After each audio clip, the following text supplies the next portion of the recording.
Medyo nakulbaan jud ko mga maring pag-abot sa ako nga national ID.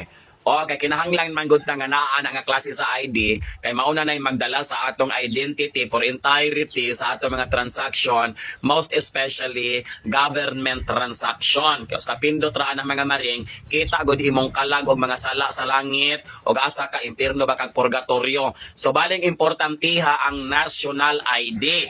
Kung unsa siya ka importante mga maring ingon ana pod siya ka kulba kay maalaan ta nga scammer. Oh, mga maring, kay paglili nako sa sobre, paglantaw nako, kay niabot akong national ID. Oy, nakulbaan ko mga maring. Niyan ko nga, huyo! Huyo! Huyo! Murag dili man ako mga maring. Medyo blurred man. Kung lisngag kog ilong sa video o sa live, nisamot mo sa picture. Magnisurrender sa gira sa Iran o sa Iraq, nag-apilan sa United States of America. Matay, binuang maning atong national ID. Watay gibuhat nga sala, mura man tag, mapriso na diritso. Napay naong nato nga, sa man ni national ID o rebelde. Wala tagi pang tipos. Sa man nga klase nga ID nga, wala pa tay sakit. Mura na tag na hospital, simba ko palayo. Tarunga sa ninyo ay palamiisan. Mahangya may nga pwede ba ma-edit? Gamitin pong mahal-mahal kayo nga machine. O ayaw pong alang-alang nga. Dago kasi lagi pang dawat nga malita o niya atong mga nawong ani morag giligsan og dikarga. Binuang man na niya gamiton diyan nato na sa mga transactiones kay importante kay isa nga tanan. Nya paglantaw sa atong nawong dili mga presentable. Ang maglantaw ana mudungo, muyangod, mudungo, muyangod. Ay maglibog in tawon nga huyo.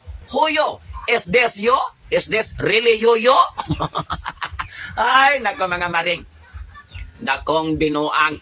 I don't know kung ako rin nagka-experience anak mga maring or ako rin aiding may latay kaayo og output or basig latay rajud ko kung itsura mga maring mo ng ang machine wa ko'y mabuhat. Dawat-dawat ka lang tani. Ang kanding gihibulos buang.